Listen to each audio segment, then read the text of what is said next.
I was taking them because the stress of school was keeping me up at night.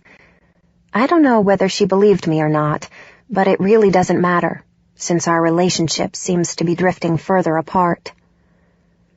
I fought with my mother this morning when she called to bitch at me for not being a better daughter and returning her phone calls. I hadn't spoken with her or my father since the blowout about me not attending the banquet that honored my mother. Every time either one of them calls, I just let it go to voicemail. But this time I answered. My lack of conversation ticked my mother off, and she went on another one of her tangents about how childish and disrespectful I am. I didn't argue back. I didn't have the energy. So I just sat there and let her say everything she needed to say. If it wasn't for her pushy attitude, I would have never agreed to go on a date with Jack, and none of this would be happening. I know what he did isn't her fault, but I hate her for it anyway.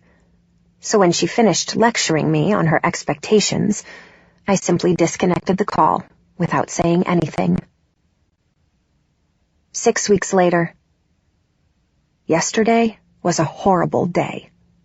My mind has been consumed with flashbacks, and the stress finally caught up to me. After dance class, I came home. Kimber was still on campus, so I thought I would take a quick nap before having to go into work. I woke up screaming, and I couldn't calm myself down. My heart was racing, and I must have been hallucinating, because even though my eyes were open, Jack was right there with me, muffling my mouth with his hand and ripping my clothes off. No matter how much I fought, he wouldn't stop. I huddled down in my closet and tried shielding my eyes from the images of him, but he was there too, with me in the dark. I felt like I was going to die. The pounding of my heart made my chest hurt, and I could barely breathe. I managed to call Jace when I started to calm down. He came over right away and sat with me in my closet while I sobbed uncontrollably. It seems that no matter how hard I try to let go of it all, Jack finds a way to creep into my head and remind me of everything I want to forget. I decided to go ahead and go into work, even though Jace wanted me to call in sick, but I really needed the distraction. It was a busy night, so I didn't have much time to think about anything other than making lattes. In fact, I barely even noticed the taunting bell above the door, which usually has me in a constant state of paranoia. The busier I keep myself, the less time my mind has to wander. So when I am not at common grounds, I'm buried in schoolwork, dancing, and studying. 8 weeks later. Jace has been trying to convince me to see a therapist. He believes my erratic behavior is post-traumatic stress disorder. The last thing I want to do is talk, so I brush him off and pretend like it's no big deal whenever he brings it up, which is often. All I need is a little more time to pass, and things will get easier. I keep telling myself this every day, but so far, nothing has changed. I can do nothing but hope that one day I will wake up and things will be different.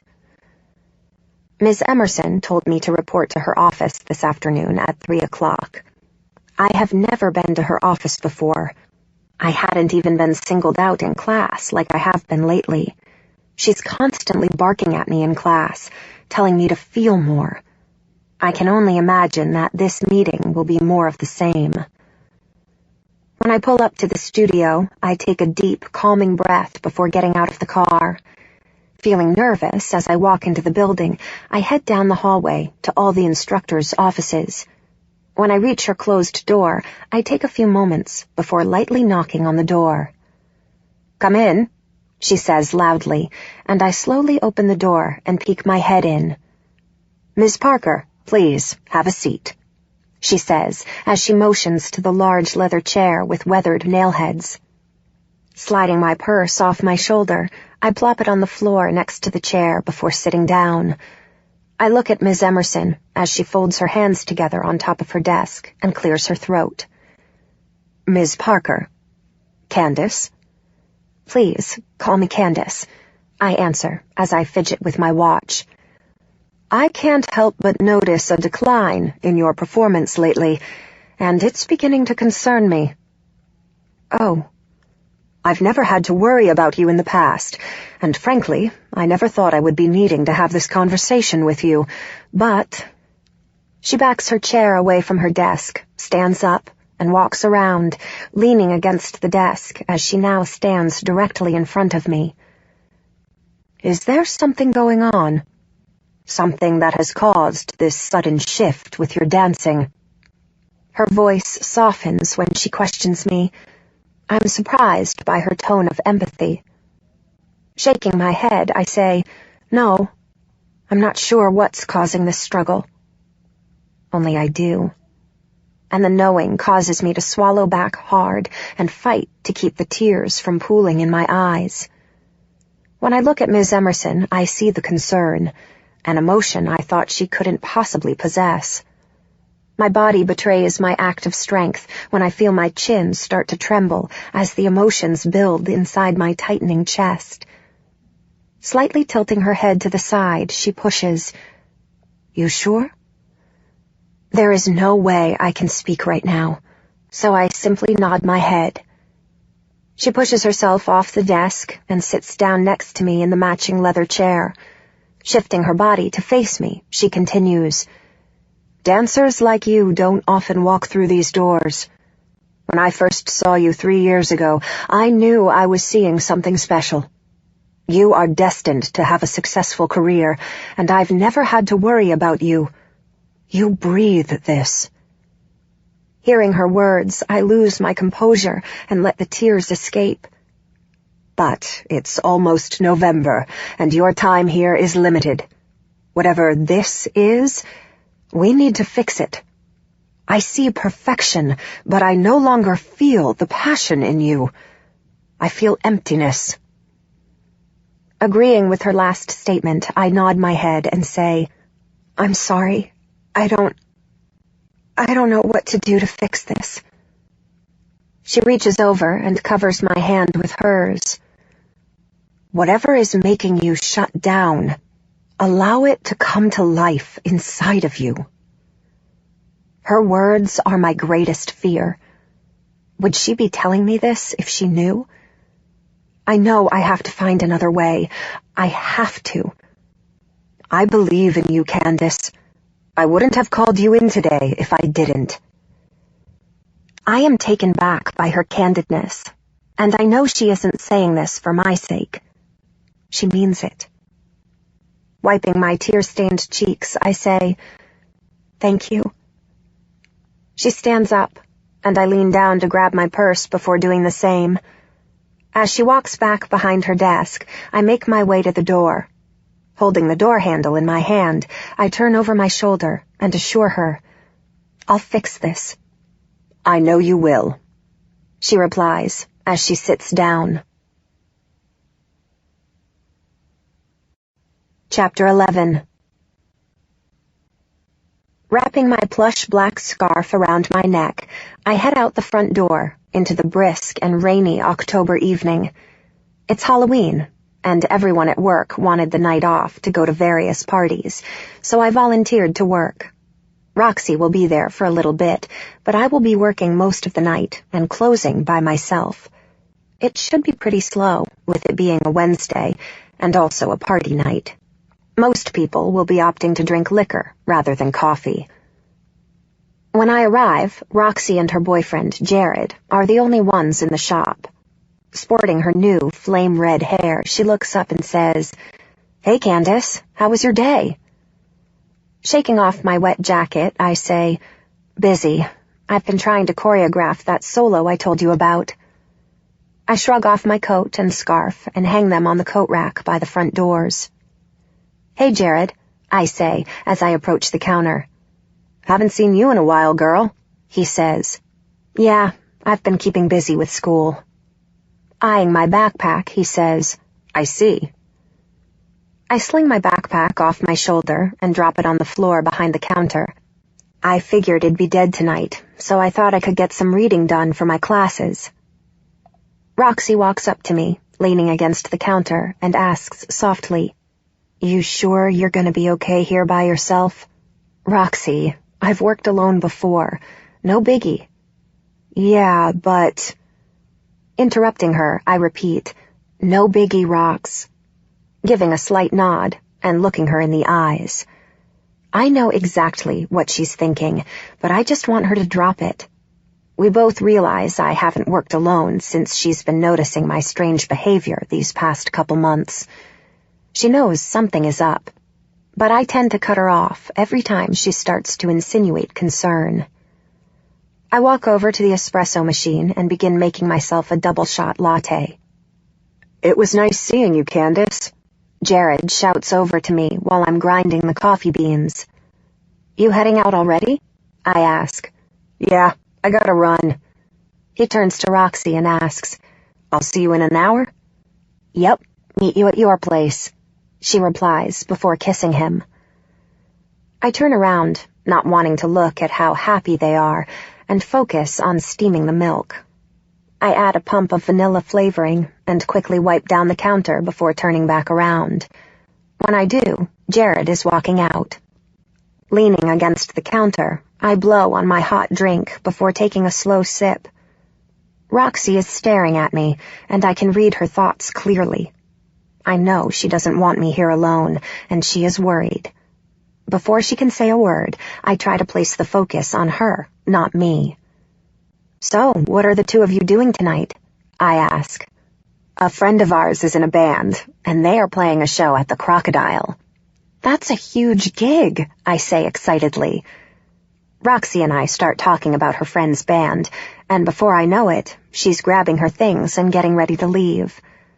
A part of me is starting to feel jittery, and it isn't the caffeine. The thought creeps into my mind. What if he comes in tonight? I have never seen him here in the past, and to my knowledge, he has never been here, but it still makes me nervous. You okay, hun? Roxy asks as she stares at my hands that are tightly clenched together. Immediately, I loosen my grip as I feign a smile and say, Yeah, fine. Must be the 2 shots of espresso, that's all. Truth is, I'm not okay, but I need to be. I need to function and be able to go about my daily routines without freaking out. The only way I know to get to that point is to keep forcing myself. Okay, she responds in a weary tone. I assure her I'm fine and tell her to not worry about me and have fun. Before walking out the door, she turns around and says, Call me if you need anything, or just call me, okay? Waving at her in mock exasperation, I say, Just go. It's a little after 10 o'clock, and the rain is now pouring down outside. The evening has been pretty slow, as predicted. Only a handful of people are sitting around drinking coffee, visiting with friends, or studying. I have been able to get a decent amount of reading done, and am now finishing up some research for a paper I need to write by next week. My heart skips a beat, as it does every time the bell above the door rings. I look up to see a guy with dark, wet hair walking in. I hop off my stool and walk over to the register to meet him. Hey, what can I get for you? I ask.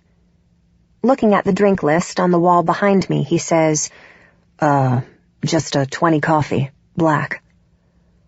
Roxy didn't feel like she needed to give her drink sizes any special names, like other coffee establishments, so it's simply a 12, 16, or 20. Easy enough, I say. And before he can look up at me, I am over pouring him his cup of coffee. When I return, he is typing something into his phone. That's $1.93, I say, as I slide the drink towards him. Looking up at me, he hands me a 5, and I open the register to get him his change. I feel him staring at me, and when I shift my eyes up, sure enough, he's staring at me with a confused look on his face. Everything okay? I ask, as I hand him his change. He doesn't take his eyes off of me, and I'm starting to freak out inside. I can feel the rate of my heart as it increases, and I nervously ask, Anything else? He finally blinks and shakes his head as he says, No, that's all. Never taking his eyes off of me. Who the hell is this guy? I take a few steps back and accidentally kick the bar stool I was sitting on, and it makes a loud scratching noise against the floor. He turns around and starts walking out, but looks back over his shoulder at me a couple times before finally leaving. Panic shoots through me, and my breathing becomes erratic. Does that guy know me? Does he know Jack? My paranoid thoughts start to overtake me, and I quickly announce to the few people who are still here that we are closing immediately. My voice is trembling, and it doesn't take long for the place to empty out. As soon as the last person leaves, I lock the doors and turn off the outside lights. I walk back behind the counter, scared, not able to slow down my pounding heart. Sitting down and pulling my knees to my chest, I once again feel defeated and hopeless as the tears start to fall. As soon as I get home, I take a sleeping pill, strip off my clothes, and lie down in bed. I hate that I have become so weak and can't get my shit together. It shouldn't be like this. I shouldn't be feeling this miserable every day. It's been 2 months, and I know I am stronger than this pathetic girl that lives inside of me and is consuming me. It's sometime in the middle of the night when I wake up to Kimber loudly stumbling through the house. She's giggling, and I hear a guy's voice before her door slams shut. Great. I am just about to fall back asleep when her moans echo through the walls. My stomach knots up when the guy starts grunting out her name. I can't take this. I am a mix of emotions: pissed, disgusted, jealous, and scared. Throwing the covers off of me, I grab my coat and slide on my Uggs. I need to get out of this house and away from what's going on in Kimber's room. So I grab my keys and leave. Quietly, I slide my key into the lock and open the door. Shutting it softly behind me, I walk through the living room while stepping out of my boots and tossing my coat on the couch. When I open the door to Jace's room, I see he is alone. Thank God. I pull back the covers and slide in behind him. It isn't long before he rolls over and wraps me in his arms. It is then when my stomach finally unknots, and I fall asleep. So what happened last night? Jace asks when I walk into the kitchen. Pouring myself a cup of coffee, I walk into the living room, which is adjacent to the open kitchen, and curl up in a blanket as I sit on the couch. Jace walks in and sits next to me, propping his feet up on the coffee table. Kimber brought some guy home last night, and the pervert wouldn't stop shouting her name, I say. Chuckling, Jace asks, "Who was it?" I have no clue. I was asleep until they came stumbling in and woke me up. I take a sip of my coffee before adding, "It was gross." Jace cocks his head to the side and says, "It's not gross, Candace." "It's gross," I insist, before taking another sip of my coffee. Jace just laughs at me, but I can't help it. Hearing those two last night was disgusting. Anyway, new subject. How was last night?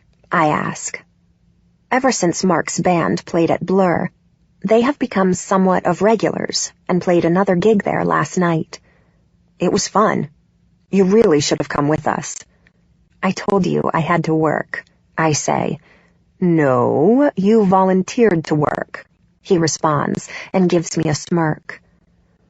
I have been avoiding going out with Jace and Mark. The thought of going anywhere aside from my normal spots, where I feel a little safer about not running into him, scares me. So I stick to school, work, and home. You live in a bubble, Candace, he says, and then grabs the corner of the blanket that I am under and pulls it over his lap as he scoots up next to me. You need to get out. I am out. You're not. I always know where to find you, because you have the same routine every week. It never changes. He drapes his arm around me and pulls me closer. I'm worried about you. Sighing, I respond, "You don't need to be. I'm fine." "Don't pull that act with me. I know you're not fine. It's been 2 months, and you are no more fine than you were back in August." Kissing the top of my head, he continues, "I worry because I only know what you tell me. But I wonder how much this really consumes you that you hold in and don't tell me about. You won't do anything to help yourself." Taking my coffee mug out of my hand, he reaches over and sets it on the end table. I hate that he's right. I hate that I am stuck. I hate that I am scared. I hate everything about my life. Every day is so goddamn hard, and all I can do is just focus on going through the motions just to get to the next day, which is the same thing all over again.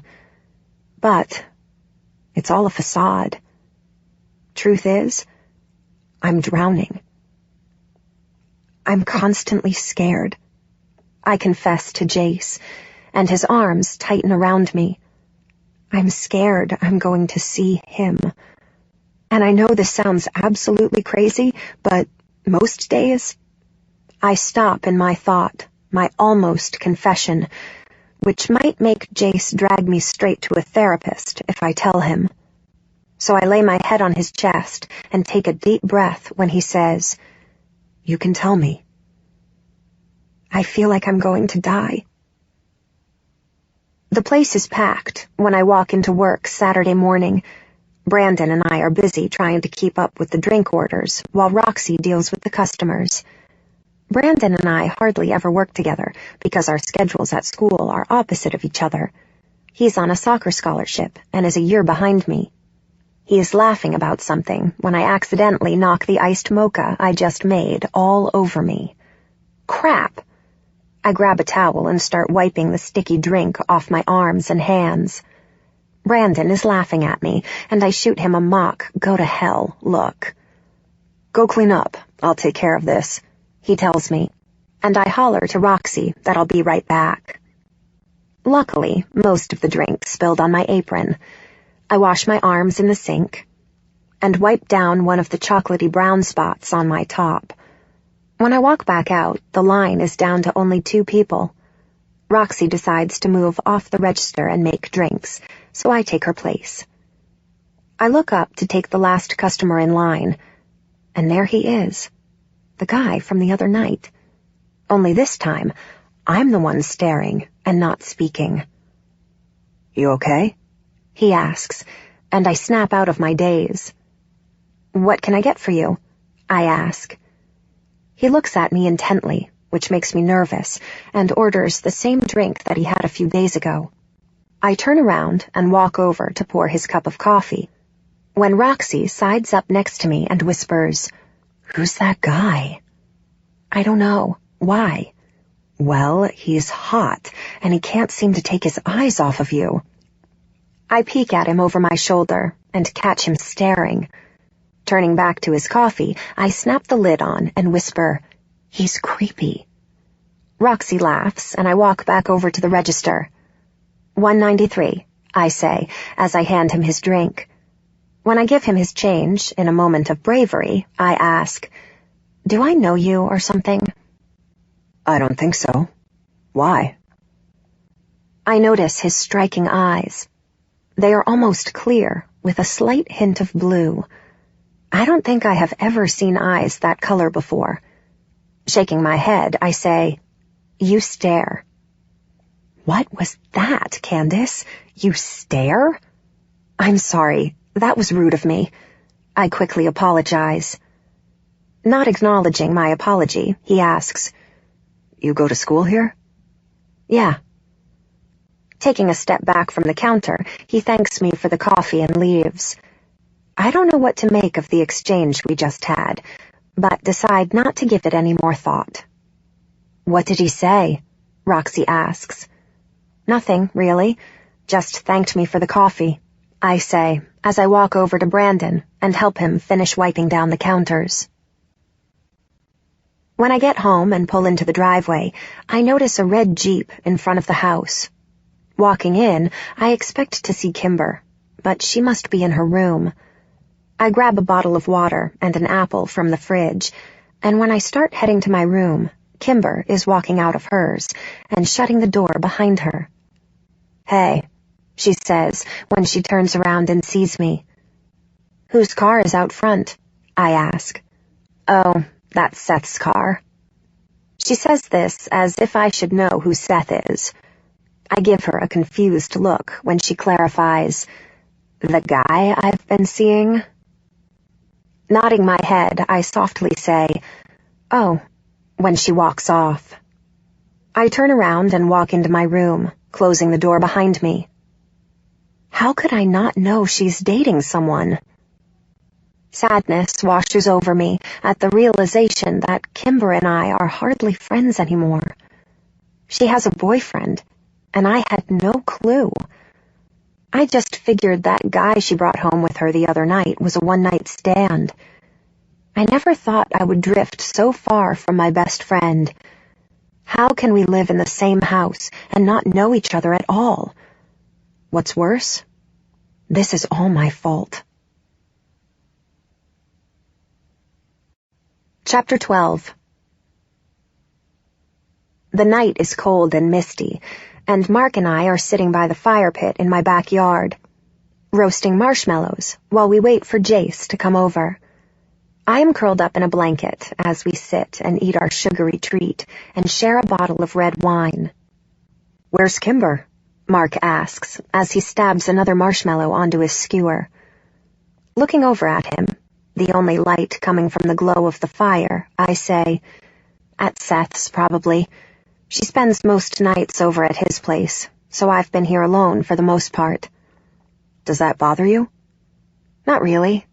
Well, kinda." I grab my skewer, loaded with 2 marshmallows, and place them directly into the flame.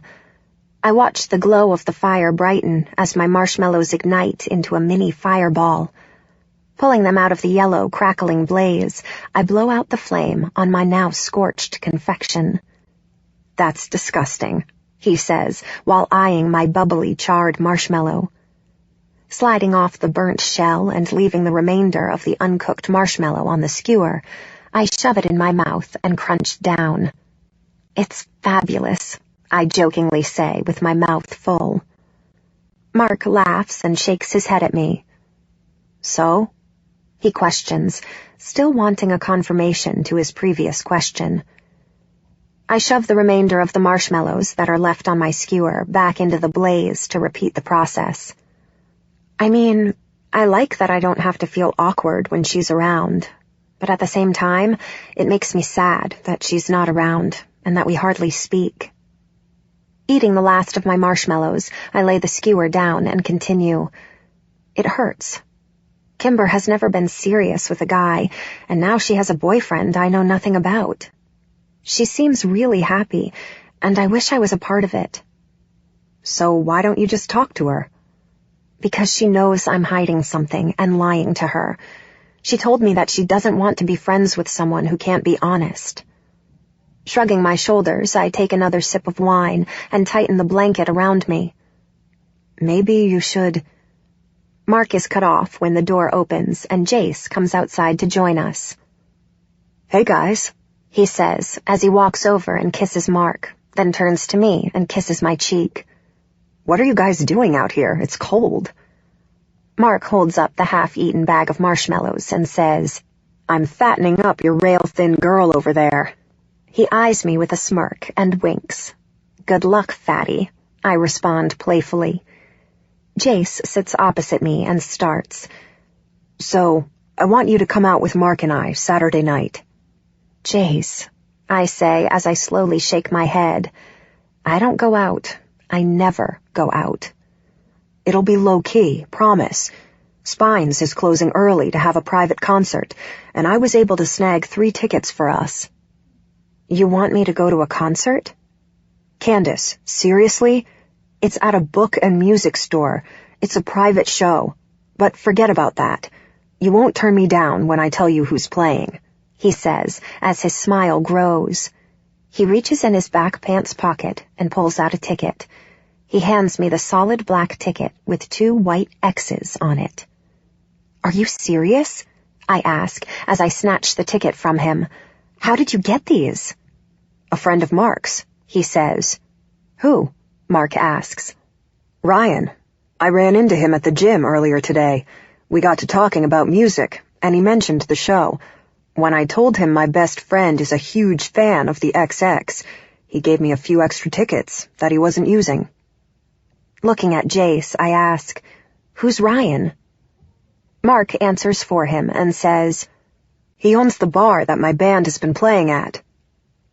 Holding the ticket, I really want to go, but I am nervous. I sit there quietly, staring into the bright fire, when Jace reaches over and takes a hold of my hand. I really want you to go. You'll be with the two of us. Nothing will happen, he assures me. Looking at him, I let out a sigh and say, I don't know. It makes me nervous. I know, Jace whispers, but nothing will happen. You have to start trying. I look back at Mark, and he shrugs his shoulders and nods in agreement. Letting out a slow breath, I turn back to face Jace. Okay, I say with a shaky voice. I need to do this. I know I do. I'm just scared. Paranoid, really.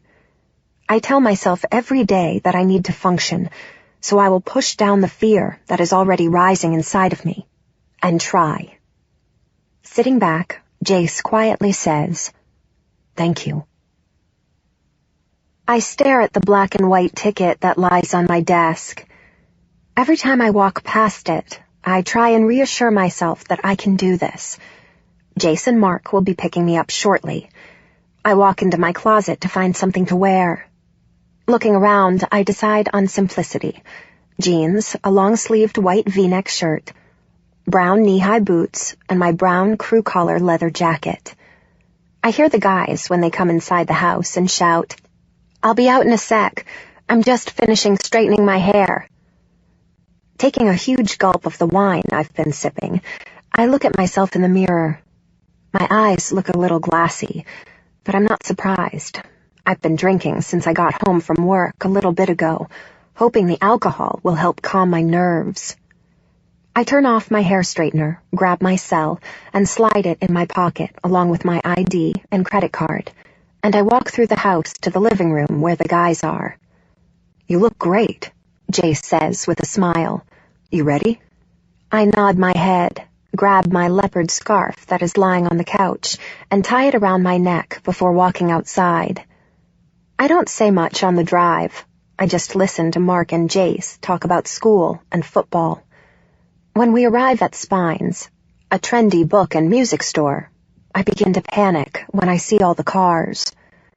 I don't know about this, I say quietly. The guys get out of the car and Mark opens my door. Holding his hand out for me, he says, No worries, okay? I slide my hand into his and step out of the car. When we walk inside, there is a gathering of around 100 or so people.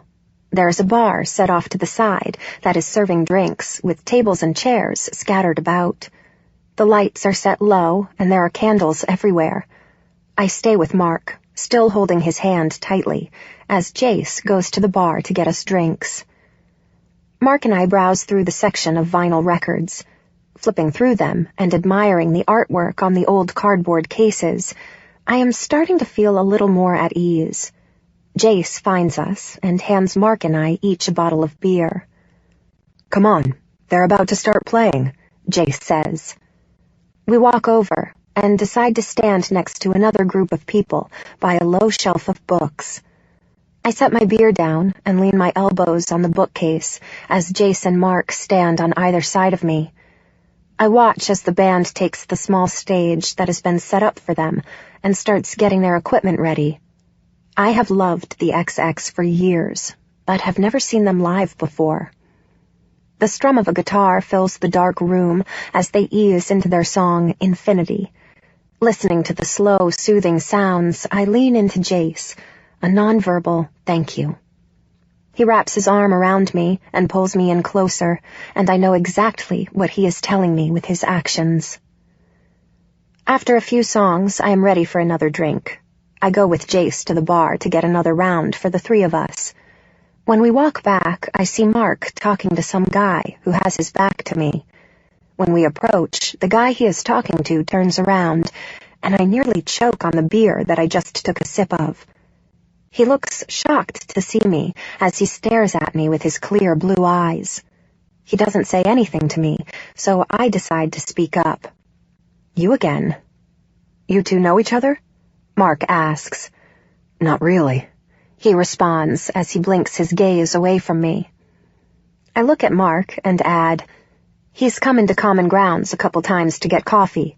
How do you guys know each other?" "He owns Blur, where the band has been playing lately," Mark says. "And the guy who gave me the tickets," Jace says to me before turning his attention to the guy, whose name I still don't know, and adds, "Thanks, man." "No problem at all." I stand there awkwardly as the guys continue to talk, so I turn my back to them and focus in on the band as they begin to play Missing. I haven't heard this song in months, and it begins to affect me. What I used to consider a desperate love song now breathes new meaning when I hear the words about how the heart beats. Sadness creeps through me, and my body tenses up as I try desperately not to cry. "Hey, let's go sit down," Jace whispers in my ear, and I am snapped out of my tormenting thoughts. Looking at him over my shoulder, I nod, not sure if I am able to speak just yet. He lowers his head and looks me in the eyes. I know he sees it, the hurt. So I quickly shake my head and give him a reassuring grin that I've got this under control. He takes my hand and leads me to a table where Mark and his friend are already sitting. Taking a seat and setting my beer down, I say, "I'm sorry, but I never caught your name." Giving me a half smirk, he says, Ryan Campbell." I give him a slight nod and introduce myself. "I'm Candace." Eyeing his cup of coffee, I add, "Ever drink anything besides coffee?" "I work a lot of late nights," is his vague response to my question. "So, Ryan," Jace says, "Candace will be graduating this year as well. She's a dance major." What the hell is Jace doing? I look over at him and give him a snide look, but he just grins at me. "Dance? What kind?" Ryan asks. "Ballet," I say, and then take another sip of my beer. "Can't say I know anything about that," he responds with an honest chuckle. "It's okay. Nobody ever does." "So, I take it you're the best friend who loves this band," he says as he nods his head towards the stage. Feeling odd about this interaction, I reply with a simple, "Yeah." I start to feel the need to close myself off. It feels weird talking to someone new. My life is very secluded, and I like it that way. It's safe. So being here, out, listening to music, talking to a new person, suddenly makes me want to run back home. I know I can do this. I have to do this. I reach under the table and rest my hand on top of Jace's leg, in a way, using him as my anchor while I try to pull my thoughts together. He looks over at me as he lays his hand over mine and gives me a reassuring squeeze. I keep repeating in my head, "Get it together, Candace. Just function." I say it over and over, in a desperate attempt to will it to happen. I tell myself to act normal, but I'm not even sure I know what that is. I push the uncomfortable feeling aside, knowing that nothing will happen because Jace and Mark are both here with me. Everything is fine. I'm peeling the label off my beer bottle when Ryan starts to talk. "So, Candace, what do you plan on doing when you finish school?" I look up at him and take a deep breath before answering. I hope to dance professionally while time allows. Not sure where that will happen. New York was always the plan, but I'm not so sure now. Why did I just tell him that? Please don't ask why. Looking over at Jace, he and Mark are lost in their own conversation, not paying any attention to Ryan and me. "I love New York. You ever been? Ryan asks. Yeah, several times. It's a great city. I actually lived there the summer before my senior year of high school. I had a scholarship to one of the conservatories in the city. So your parents just let you live there alone for the summer? He asks with a hint of concern in his eyes. Yeah. My parents are, well, not your typical involved parents, I say. Sorry. I shrug it off, and we continue to talk about our love of New York City. I'm surprised with how easy it is to talk to this new person. He's laid back and makes me feel comfortable. Time continues to pass pretty effortlessly as we talk. Mark and Jace are engrossed in their own private conversation about who knows what. What are you two talking about? Mark asks when his conversation with Jace has died down. New York City, Ryan answers. When I hear the band begin the intro to another one of my favorite songs, I excuse myself to walk over to the bookcase where we were standing earlier, so that I can listen and enjoy the song. A few moments later, Jace, Mark, and Ryan join me. Jace is on one side of me, and Ryan stands opposite. Leaning forward, resting my elbows on the bookcase, Ryan lowers himself next to me, and I instantly feel Jace's protective hand on my back. I shift my eyes slightly to look at Ryan, and he is watching the band. I know I shouldn't be looking at him like this, but I find it intriguing that he doesn't make me feel scared. He turns his head and catches me staring at him. Cringing inside, I try and play it off by giving him a slight grin and refocusing my attention back to the band. When they announce their last song for the evening, Jace leans into my ear and whispers, Mark and I will be right back. Looking at him curiously, I ask, Where are you going? Don't worry about it. We'll be back in a second. He kisses me on the temple and gives me a reassuring nod before he turns and walks off with Mark. Standing here alone, next to Ryan, we listen to the XX play an extended version of Intro. The languid plucks of the guitar are soon interlaced with the ever-thumping of the bass drum. The song begins to intensify into a fusion of haunting and seductive sounds. I push back off the bookcase while Ryan remains leaning on his elbows. I watch him. I shouldn't be, but I am. His hair is a rich dark brown that falls slightly over his ears. He has a strong, well-defined jaw and a muscular frame that is evident through his dark gray shirt. Looking back at me over his shoulder, a small lock of his hair falls over his forehead. What am I doing? I take a step back as he pushes himself off the bookcase and looks at me. Turning around quickly to walk away, I run smack into Mark's chest. Tripping over my own feet, he catches me and asks, Whoa, everything okay? I want to go, I say softly so that no one can hear me but him.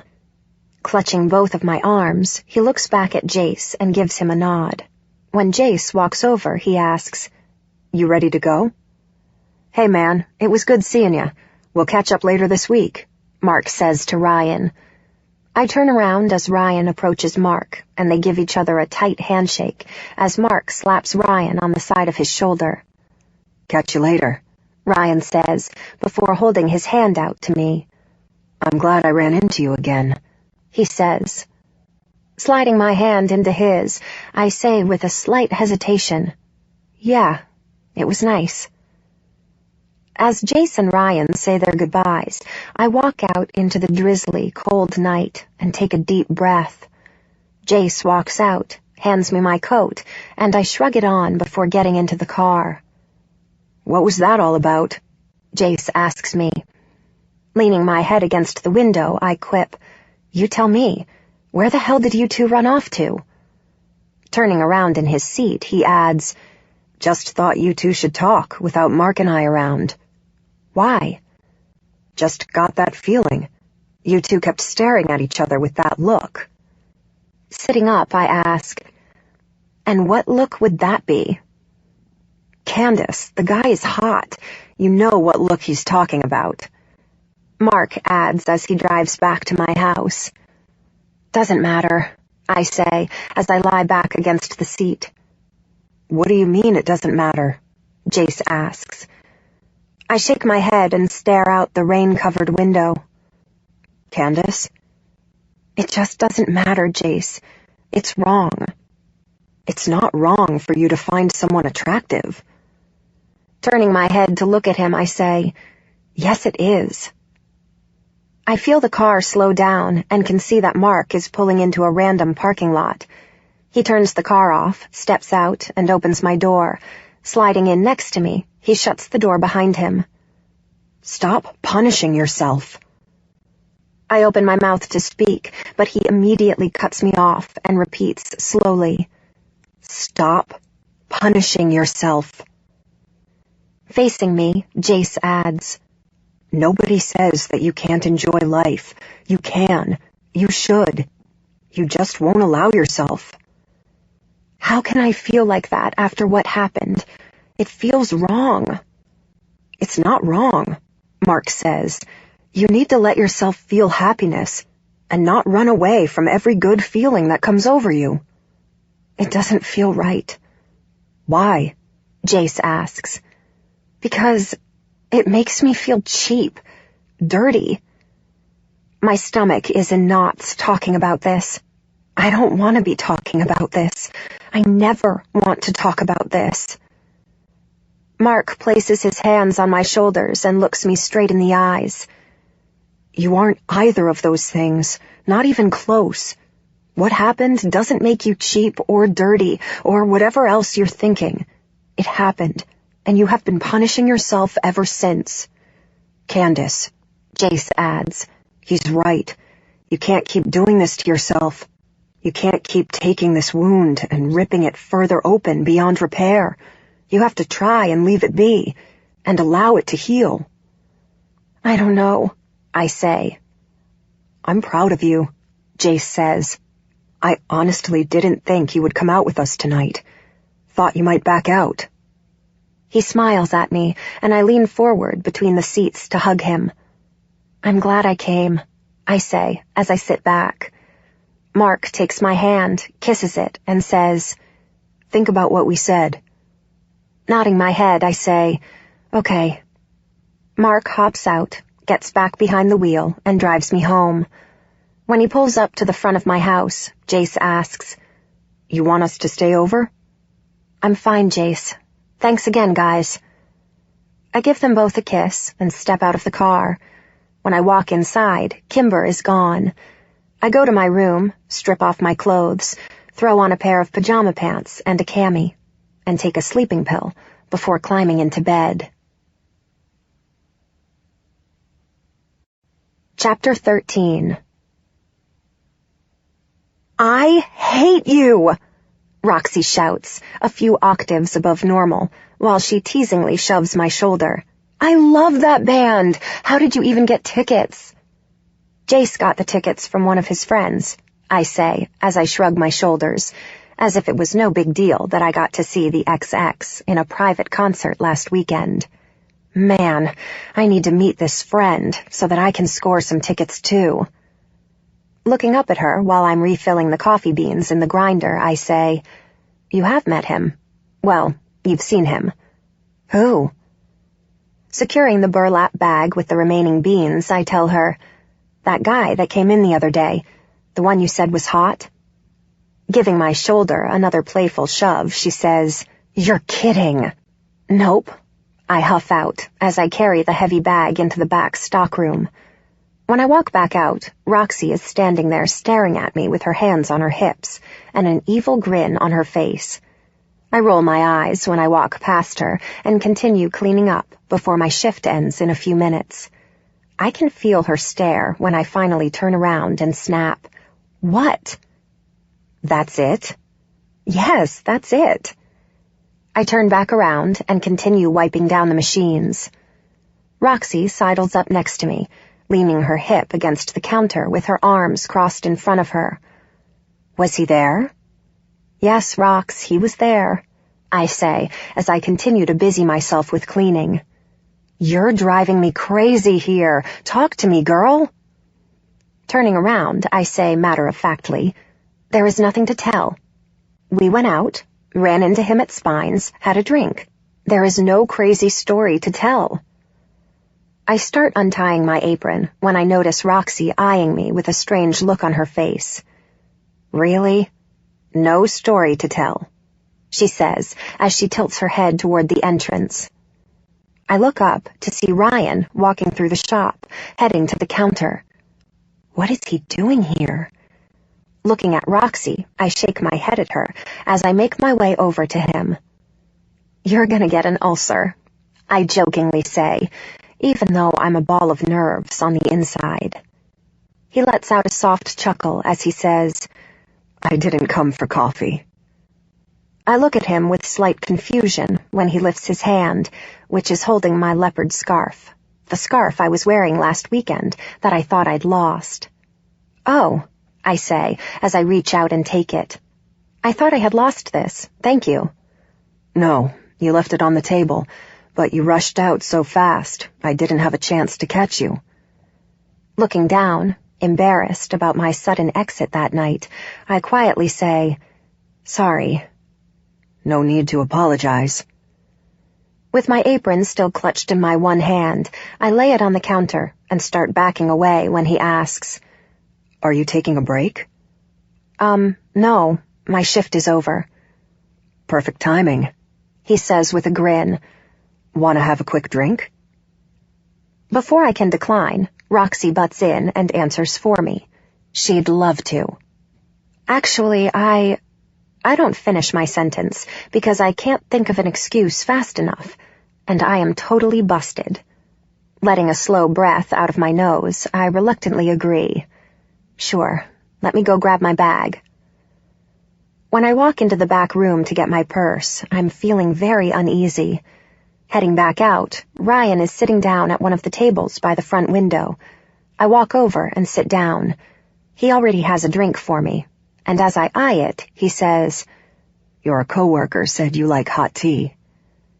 Sitting down in front of him, I say, Oh, thanks. She's actually my boss, Roxy. I sound like an idiot, with my voice slightly trembling.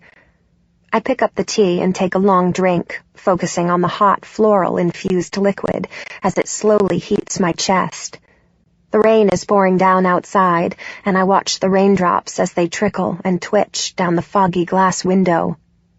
Did Mark tell you we are heading down to Mount Rainier on Saturday? I look up at him and reply, Yeah, Jace mentioned something like that to me. You should come with us. The nerves I thought I had just gotten under control return. Why is he inviting me to go hiking with him? I don't know, I say. I have a lot of studying I need to get done. This is my go-to excuse when I want to back out of something, but I notice him staring at me with a look that screams, I know you're lying. Well, if you change your mind, we are heading out in the morning, around 8. Nodding my head, I take another sip of my tea. How did you know I would be here today? I ask. He grins at me before replying, I didn't. I just thought I would stop by, and if you weren't here, I was just going to leave your scarf with whomever was working. I didn't mean for that to come out rude. I apologize. It didn't. As we sit there in awkward silence, sipping our hot drinks, he finally speaks and asks, So, what are your plans for the rest of the day? I have class in a couple hours, then I go to studio until 5 o'clock. Studio? It's dance class, I explain. Nodding his head, he asks, You do that every day? Yep, 2 hours a day, except for Tuesdays and Thursdays, which are 3 hours. But I tend to go in on the weekends as well for extra practice. That's a lot. When do you have time for anything else? Pressing my lips together and shaking my head, I say, I don't. That bother you? No. Why? I ask. I don't know. When do you ever get downtime? Downtime isn't an option for me. The more occupied my time is, the less my mind tends to drift. I don't, but I love dance, so I consider that my downtime. It relaxes me. Ryan continues to ask questions about dance and school as time begins to pass gently by. When I finish my tea, he notices and offers to get me another. I decline, knowing that I need to head home and clean up before going back to campus. He walks me out to where my car is parked and reminds me to think about the hiking trip the guys have planned. I tell him I will, before getting into my car. Storming out of the double doors of the studio, I head straight to my car, slide in, and slam the doors shut. Frustrated, I grab the steering wheel and lay my head against my hands. My heart pounds fast, and I can still hear the echoing of Ms. Emerson's hasty remarks in my head. "Get it together, Candace. Where is your head at? Clap, clap. Feel it. Come on." I am so humiliated. I have never been yelled at like that in class before, but I feel like what she is asking for is outside of my control. My feet are flawless. I have no doubts about that. But I know what she is wanting, and I just can't give it to her. Inside that studio is the one place, the only place, where my head is free, where I am free. I don't want to lose that, lose the escape, the freedom, the nothingness. She hammered me for nearly the entire 2 hours. I kept my eyes focused, but I could hear the sneers from a few of the other girls.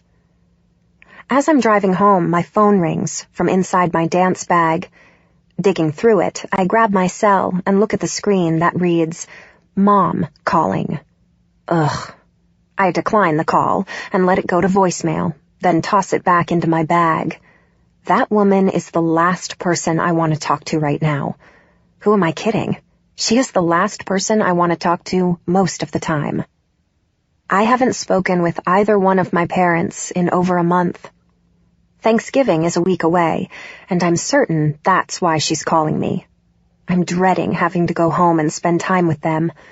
For now, I'll just avoid her, because with the mood I'm in, there will be no way to avoid a fight with her. Pulling up to my house, I see Kimber's car and Seth's Jeep parked out front. I was hoping she wouldn't be here. I really just want to be alone right now, instead of having another awkward and tense interaction with the girl who used to be my best friend, who I wish still was. When I walk through the door, the house is quiet, and I assume they are in Kimber's room. I walk back to my room and begin powdering my points. I hang them up in my closet to air dry before hopping into the shower. As I am rinsing the last of the shampoo out of my hair, I hear the sounds that are becoming all too familiar from Kimber's room. "Are you kidding me?" I mumble in frustration. All I want is some peace and quiet to ease the stress I'm feeling. Shutting off the water, I step out of the shower and quickly dry myself off. I throw on some underwear and a white tank top, then walk into my closet to grab my black velour sport pants and matching zip-up hoodie. Standing in front of my mirror at my dresser, I shake out as much water as I can from my hair before throwing it up into a messy, loose bun on top of my head. I quickly apply some powder and swipe on my lip gloss before sliding into my Uggs. Hearing Kimber and Seth is making my skin crawl at this point, so I throw my sleeping pills in my purse, grab my keys, and get the hell out. I figure I can just spend the evening at Jace's apartment. I really need a little space to clear my head and relax. When I arrive at Jace's and let myself in, I'm shocked to see Ryan sitting on his couch. I stop in my tracks and stare, unsure of what to say. What is he doing here? "Hey, is everything all right?" I hear Jace ask from the kitchen. I turn my head away from Ryan and focus on Jace. Taking a few steps further into the apartment, I respond, yeah. No. I'm stumbling over my words like an idiot, but I am so caught off guard that Ryan is here. And then, realizing that it wasn't but a few minutes ago I was in the shower, and here I stand with my wet hair that's tied up in a hair tie, is making my head swirl.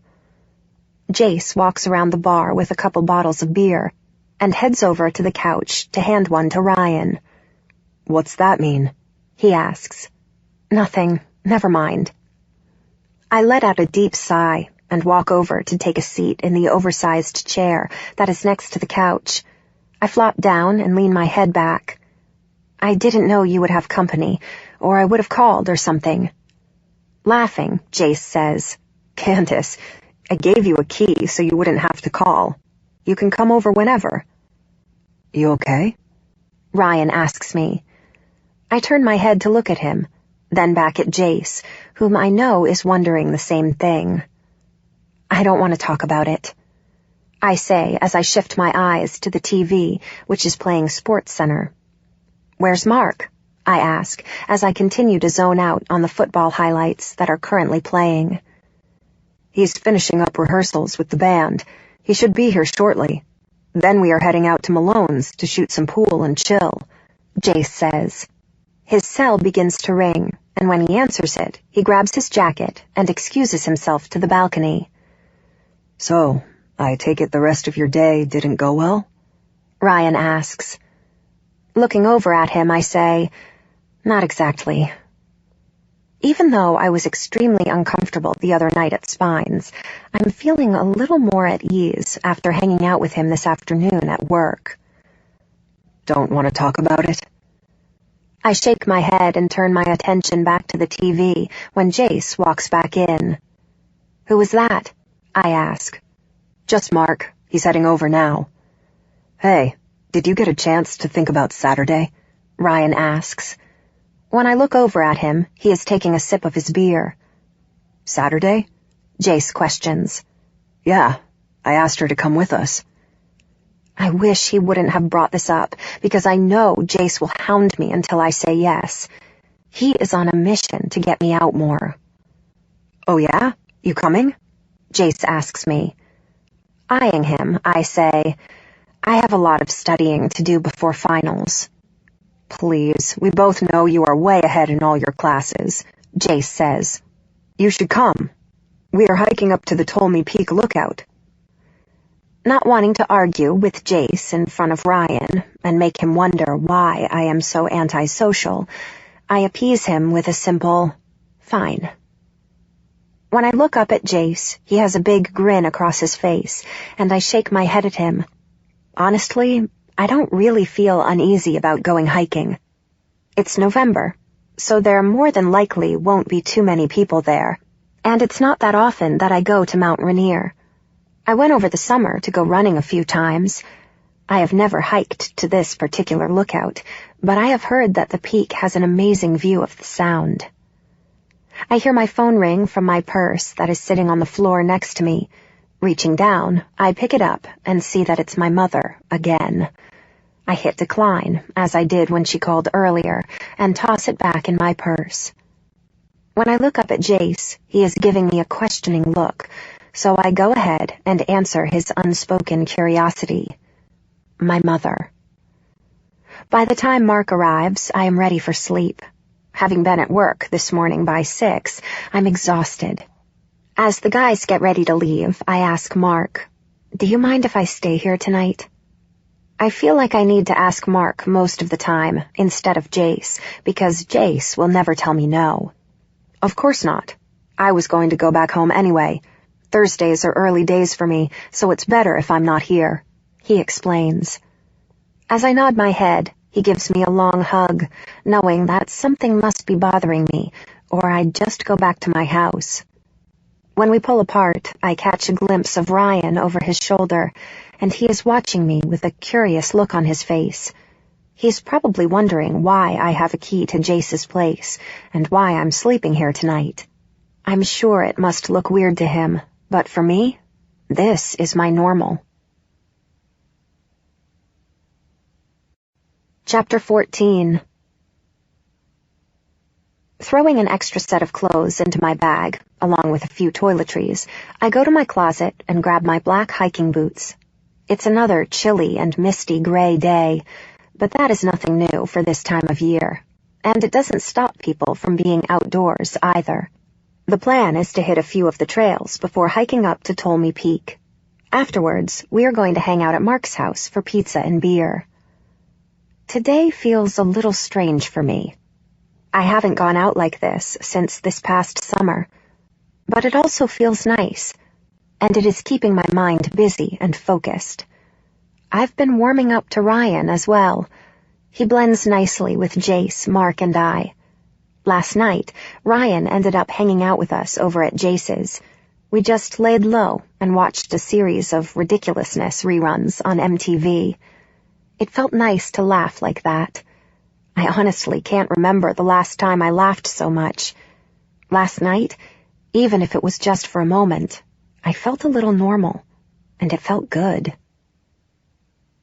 When I pull into Mark's driveway, all three guys are tossing their shoes and backpacks into the back of Mark's white Range Rover. I grab my bags, step out of the car, and lock it before walking over to Mark. "Hey, Candace," he says as he pulls me in for a hug. "Hey, here's my backpack," I say, and I hand it to him to put in the car. Holding up my other bag, which has an extra set of clothes and toiletries, I say, "I'm just going to run this inside and leave it in your room." "Sounds good." Saying hi to Jace and Ryan, I walk inside the house to drop my bag in Mark's room so that I can shower and change when we get back. When I make my way into the kitchen, I run into Ryan. "Hey," I say, as he is pulling out several bottles of water. "Can you grab me one of those?" "Yeah, here you go," he says as he walks over and hands me one. "Thanks." "No problem. So, are you ready?" "Yep." "I haven't been out to Rainier since this past summer," I say, and then I open my water and take a sip. "I didn't know you liked to hike." I like most things athletic, although the majority of that is inside the confines of the ballet studio. I mainly just run the trails there, but I've been hiking a few times as well. Picking up the waters, he says, "You're a runner, too? I'm impressed," while walking towards the door. I walk over and open the door for him when he says, "You should come running with Mark and I sometime. We've been going early Tuesday mornings before hitting the gym." We walk out, and Ryan tosses the waters into the car. I still haven't responded when he questions, "What do you think?" I look down before looking back at him. I haven't been out running in a while. I'd probably just slow you guys down. It was always something I did alone, anyway. Jace comes up to me, puts his arm around my shoulder, and asks, "What do you do alone, besides everything?" I elbow him gently in the ribs and smile as I walk around the car and hop in the back seat. "I'm ready to go," I teasingly announce, before closing the door and putting on my seatbelt. Ryan gets in the front with Mark, and Jace slides in next to me. For most of the 2-hour drive, the guys talk amongst themselves as I doze in and out of sleep. I have been spending a lot of overtime in the studio, and last night I was there pretty late, so I didn't get much rest. When my body suddenly jerks out of a restless sleep, and I gasp in a loud breath, all eyes turn to me, but Ryan's are the only ones filled with questions. Mark turns around and starts talking to Ryan to take the attention off of me, while Jace undoes his seatbelt and slides up next to me, wrapping his arm around my neck. Resting my head on his shoulder, he whispers in my ear, "You okay?" I nod my head, close my eyes, and concentrate on my breathing. I feel embarrassed and attempt to force out the thoughts that are creeping through my head. I just want to have fun today. I need to have fun today. For the remainder of the drive, I sit in the comfort of Jace's arms. When we get to the turnoff, we have to drive about 20 minutes on a potholed gravel road to get to the Wonderland Trail that will lead us to Tolmy Peak. When we finally arrive and park the car, Mark opens the hatch, and I sit on the bumper while I tie up my hiking boots.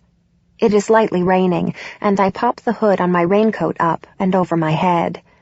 This time of year, the lower trails can become extremely muddy with the increase in rain. Ryan hands me an extra bottle of water to throw into my backpack before I sling it onto my back and wait for everyone else. Once the guys are ready, we start making our way over to the trailhead. Mark told me the hike should be around 4 hours. The terrain isn't too difficult to navigate as we start on the trail. We are all keeping a pretty decent pace, and Mark is talking about the last show they played at Ryan's bar. I have never been to Blur. Jace has invited me a few times to go watch the band play, but has never pushed too hard. A couple hours into our hike, the clouds open and it begins to rain. As we continue to trek on, the ground becomes marshy beneath our feet. I start to fall behind a little, but I yell to Jace to keep going, and I'll catch up. I pull the hood on my jacket further over my head, so I don't realize that Ryan has stayed back until I almost pass him. Stopping, I look up at him, and he doesn't have his hood over his head. Rain is dripping off the ends of his hair, and it reminds me of the first night he came into the coffee shop with his rain-soaked hair. "You don't have to hang back. You can hike on ahead." "Don't worry about it," he says, as we continue to make our way through the trail. "I would hate for you to fall and hurt yourself and nobody be around." Turning to look at him, I give him a grin and say, "Thanks." "This shit's freezing." I start laughing and agree with him. The rain is really cold. After about a half hour, the rain finally lets up, and at this point, I am soaked from head to toe. I stop for a moment, take the hair tie that is around my wrist, and pull up my stringy, wet hair on top of my head. Ryan walks closer to me. Laughing, he swipes his hand across my cheek, and the gesture makes me a little uncomfortable, until I see the brown mud on his fingers, and I laugh with him. "You are covered in this shit," he chuckles, and all I can do is shrug my shoulders. You can't expect to not get dirty when you are hiking in the rain. "Yeah, well, you're covered in it too," I say as we keep moving forward. We manage to catch up with Jace and Mark near the incline to the peak. It's a mile hike up, and there is a light dusting of snow throughout the trek. When we reach the top, I climb the stairs to the lookout house and take in the view. I look out at the sound and just stare. It's a breathtaking view. I walk back around the lookout, sit on the stairs, and grab a protein bar out of my backpack. Jace sits down behind me and kisses the top of my head. I look down to Mark and Ryan, who are standing down below, and catch Ryan looking up at us before he walks around to the other side of the lookout. "Having fun?" Turning my head to look at Jace, I say, "I actually am." "Good."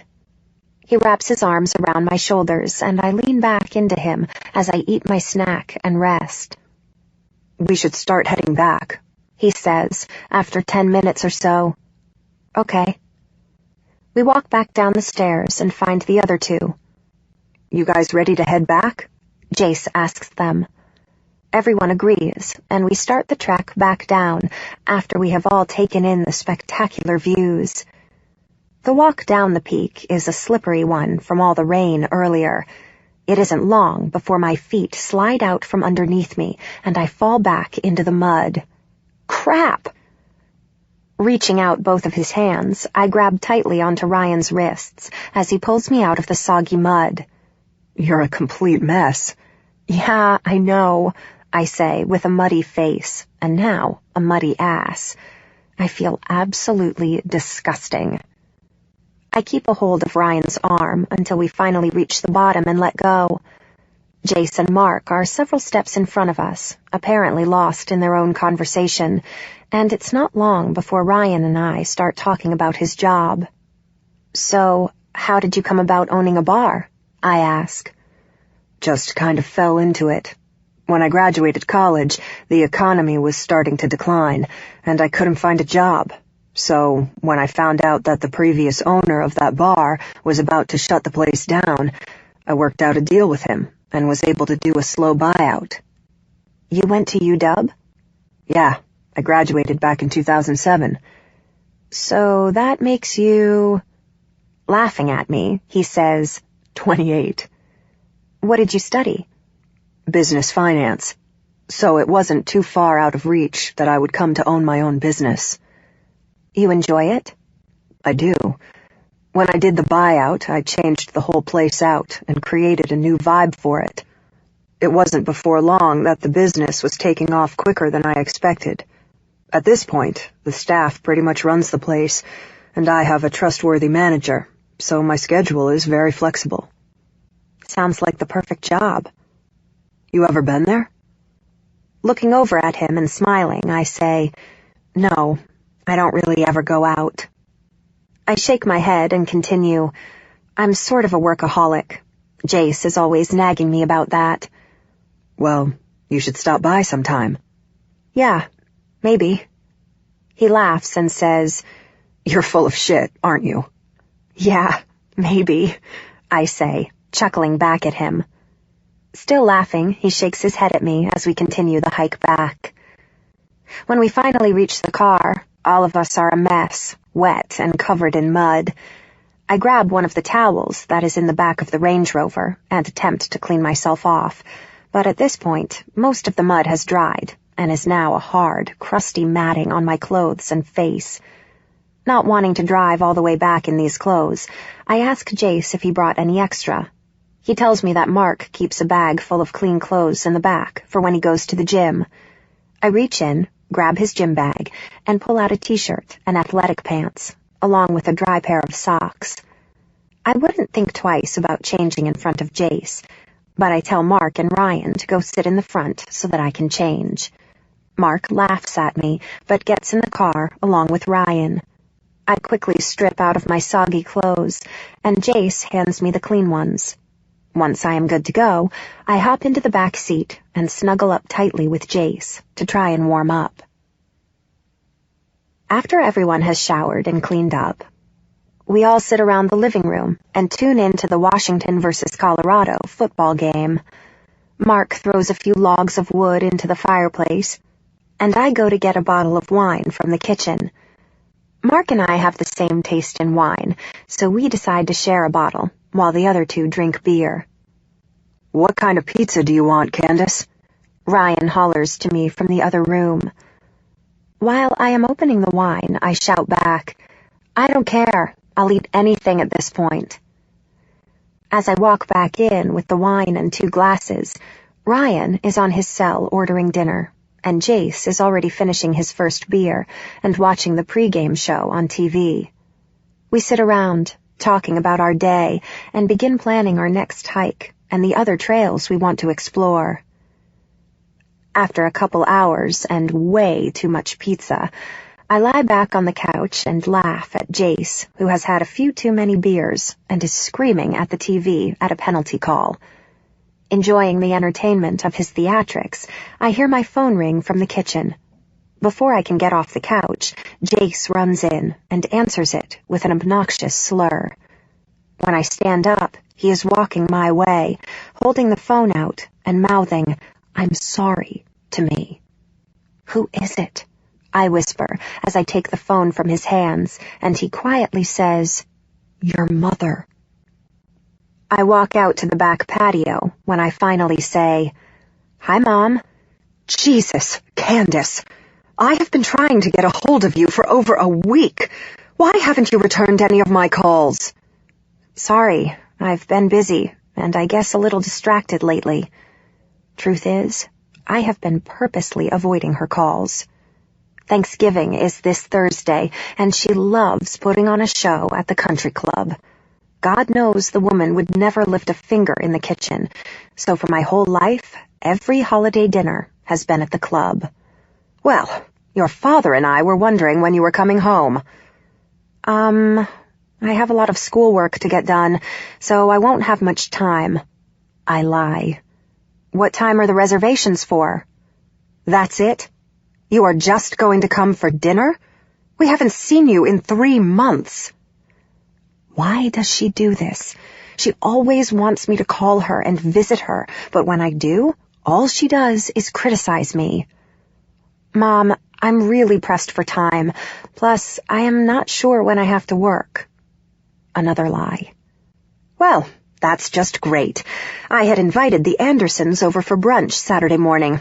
Now I will have to rudely cancel. My heart skips a beat when I question loudly, "Why would you do that, Mother?" "What do you mean?" "Mom, I haven't spoken with Jack in months." God, I hate saying his name. My stomach is knotting up just talking about this. But what the hell is she thinking? Why would she invite his parents over and just assume I was involved with that asshole? "Well, what happened?" "Nothing, Mom. We just didn't have anything in common." "So, you ruin yet another possible relationship. What did you say to him?" "Of course this is my fault, right?" I yell at her. "You are unbelievable, Mother!" I just have to wonder why, at the age of 22, you have yet to meet anyone. Her voice is like ice to me, and I lose it. Why does it matter? Why do you even care? I wish you would show as much interest in me as you do my non-existent dating life. My voice is harsh and loud. Candace, please. This is so childish of you to always yell at me when you don't like what I have to say. I'm just concerned, that's all. Well, Jack's a fucking asshole. I'll see you Wednesday, Mother. I spit out, then hang up before I give her a chance to respond. God, she drives me absolutely crazy. Shoving the phone in my pocket, I sit down on one of the chairs and stare up at the black sky. I take a moment to quell the tears that are threatening and breathe. I need to collect myself before going back inside. When I do get up and turn back to the house, I see Ryan watching me through the double French doors. He opens one of the doors and asks, "You okay?"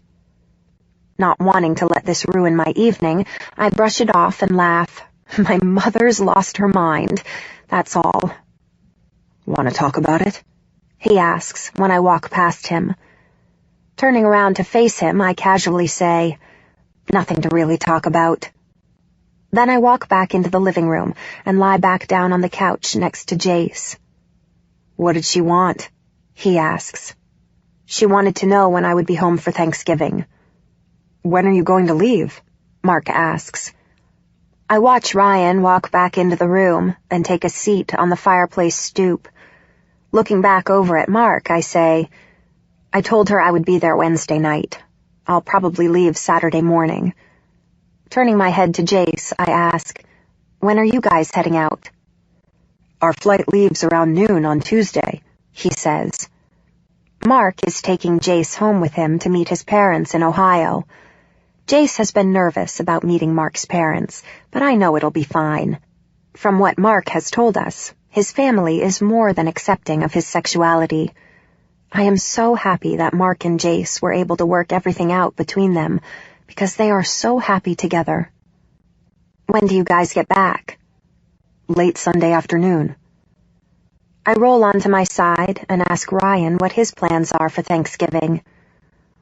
"I'm going to spend a few days with my family down in Cannon Beach in Oregon. My aunts and uncles always come to my mother's house with my cousins for a big dinner." "Will you be there for the weekend?" I ask. "Nah, I'll come back home that night. My mom and her sisters spend the day plotting for Black Friday, so I always come back home and just lay low." "Sounds like you have a big family," Jace says. "Yeah, man, 5 cousins, and between them they have 7 little kids. I love them, but shit, they're loud," he says, laughing. "Must be nice, though. I'm an only child with no cousins. Small family," I say. I wish I knew what it was like to have a family like that. I had always wished I had a brother or sister growing up. I always felt lonely. My father worked constantly, and my mother was never around, always too busy attending all of her charity functions to pay attention to me. I know now that I will never have that close family that I had always dreamed of. Chapter 15. I grab my last pair of shoes to put in my suitcase before driving to my parents for Thanksgiving. Kimber left Monday to go stay with her parents, who live in Redmond, and Jace and Mark left Tuesday to fly to Mark's parents' house in Ohio. Everyone seemed excited for the break before they left, while I have been dreading it. I try to avoid my parents for the most part. Growing up with them wasn't easy. My mother is a social bee and is concerned more about herself and her family's image than happiness. She is a very stern and critical woman, and to please her is nearly impossible. Everything in her world has to be simply perfect so that others will envy her. My father, being an orthopedic surgeon, was never around much. Both of my parents are influential and well-respected, but they were always so busy that I was left alone for the most part. When my mother was around, all we ever seemed to do was fight. We still do. It has always bothered her that I never participated much in her endeavors. She is involved in many charities, fundraisers, and other social events around town. I know she dreams of a daughter that would follow in her footsteps among her friends and be more concerned about my, as she puts it, social standing in the community. So now I am making the short 20-minute drive to Shoreline to spend Thanksgiving with my parents. I plan to leave Saturday morning so that I can have a little downtime before classes start back up on Monday. As I enter through the gates of the Highlands, I make the slow, winding drive that leads to the house I grew up in. Pulling up the drive to the 2-story coastal house that is reminiscent of a Hampton beach house, I park, grab my suitcase, and walk up to the front door. When I walk in, I can hear my mother talking on the phone, and I follow her voice to the kitchen to let her know I'm here. She stands there, leaning her hip against the center granite island, in her houndstooth pencil skirt, cashmere sweater, and black pumps. She acknowledges me with a slight nod before picking up her glass of wine and walking to the living room to continue her conversation. I drag my suitcase to my bedroom, flop my purse onto the floor, and lie down on my bed. I turn my head to look through the